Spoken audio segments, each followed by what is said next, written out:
in anti-Sri Lankan notions coming into play. What has your role been? Our job is to ensure that at least at the New York end, the ambassadors, the missions there are kept reasonably well informed.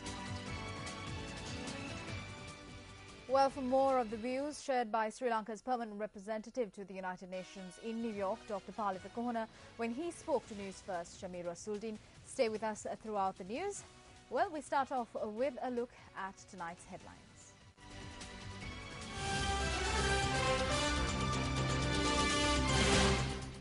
UK's Secretary of State for Defence, Dr. Liam Fox, meets President Mahinda Rajapaksa. Dr. Palitha Kohana says the government's mission has been successful in defeating anti-Sri Lankan notions subsequent to the end of the conflict. The police say that the violation of election laws in the Kadwil area has seen an increase and South Sudan becomes an independent nation. Visiting Secretary of State for Defence of the United Kingdom, Dr. Liam Fox met with President Mahinda Rajapaksa this afternoon. The meeting took place at Temple Trees. UK's Secretary of State for Defence arrived in the island last night. Minister of Economic Development Basil Rajapaksa welcomed Dr. Liam Fox at the airport. Deputy Minister of External Affairs Nyomal Pereira and wife of late Minister Lakshman Katirgamar, Sugandhi Kadirgamar, were also present at the occasion. Dr. Liam Fox, who engaged in a cordial discussion with Minister Basil Rajapaksa, arrived in Colombo subsequently. British Secretary of State for Defence met with the President this afternoon. Defence Secretary Gotabaya Rajapaksa, Minister of External Affairs Professor G.L. Piris and Secretary to the President Lalit Viratunga were also present at the occasion. Sri Lanka's permanent representative to the United Nations in New York, Dr. Palitha Kohana, says that their mission has been successful in defeating anti-Sri Lankan notions that have cropped up subsequent to the end of the conflict. He made this observation exclusively during our weekend special Direct Talk with News First Shamir Rasuldin.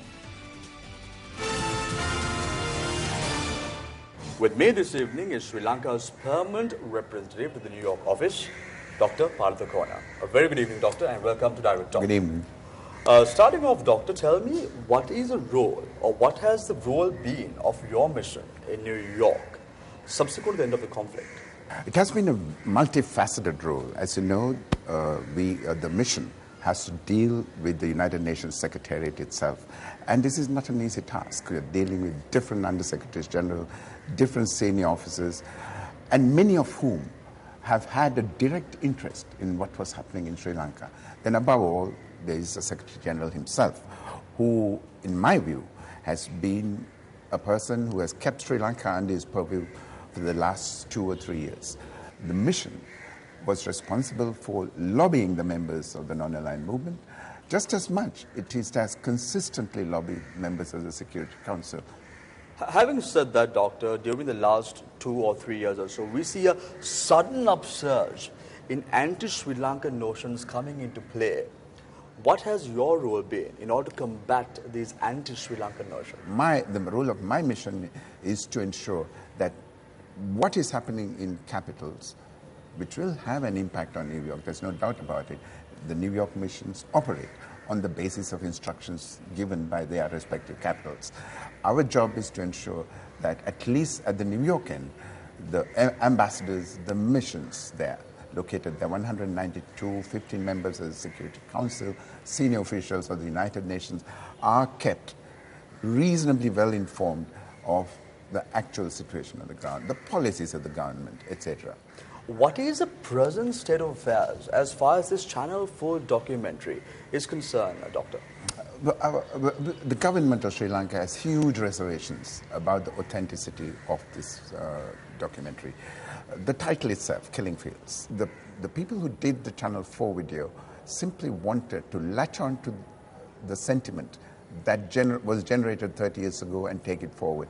And of course, if you look at the Channel 4 video, and I've said these things in public in New York, there are huge elements taken from the Tamil Net. And the Tamil Net, as we know, was and is the propaganda arm of the LTTE. In any event, it is the responsibility of a sovereign state, in the first instance, to deal with any issues of this nature. Let me interrupt you a little bit there, sir. Now, if there is doubts about the authenticity of the Channel 4 documentary itself, why hasn't the Sri Lankan government taken any legal action against this organization in question so far? I believe there are things on train which will result in an outcome of that nature. But again, you can't take legal action overnight. It takes time. You need to retain... It has been 2 years, sir. 2 years ago, there was a similar documentary released. It has been nearly 2 years. The Sri Lankan government should have taken steps. That is a claim that has been leveled by the opposition and many members of the government as well. Why hasn't legal action been taken against such a video during the first instance itself, sir? You'll recall that 2 years ago, they had only a very short exposure of the video. It's not wasn't the entire video. This video, which runs into about 70 minutes, took over 2 years to compile. So the entire video came out only a couple of weeks ago. And also you had to make a decision on whether, at the end of the day, the cost that will be incurred going to court in a country like the UK or the United States or Australia is... So you mean to say it's a cost that is bothering the government? No. I mean, these are factors that have to be kept in mind, because not as a single item, but as part of a package. This final video that was released by Channel 4, sir, you could see the images of army personnel very visibly. Has the Sri Lankan government taken any steps to apprehend or carry out an internal mechanism in the country with regard to this Channel 4 video in question? You have the statement issued by the army maybe 10 days ago, or even a little more than that, that they categorically said that any infractions of the law by military personnel will be taken seriously by the army and will be investigated. We will be taking a look at more excerpts of this exclusive interview with Dr. Palitha Kohana tomorrow. Well, of course, you can watch the full interview on Channel 1 NTV on Tuesday after primetime news at 9 p.m. Dr. Liam Fox delivered the Lakshman Kadiragama Memorial Lecture this evening. The event was held to commemorate the 6th year remembrance of the late Lakshman Kadiragama. A group, including members of Parliament and many other dignitaries, attended the 5th Lakshman Kadiragama Memorial Lecture. Delivering the lecture, Dr. Liam Fox expressed these views about the late Lakshman Kadiragama and on accountability. He would have expected, as I do, allegations of violations of international human rights and humanitarian law by both sides at the end of the conflict to be taken seriously and to be fully investigated, and any individuals responsible to be brought fully to account. He would have expected, as I do, the Lessons Learned and Reconciliation Commission to examine all the evidence and make final, credible recommendations to the Sri Lankan government. Those recommendations will play a key role in strengthening the process of accountability and support peace, and perhaps even more importantly, reconciliation as this country moves forward. And I hope and expect that we will see that type of progress when the LLRC reports in November.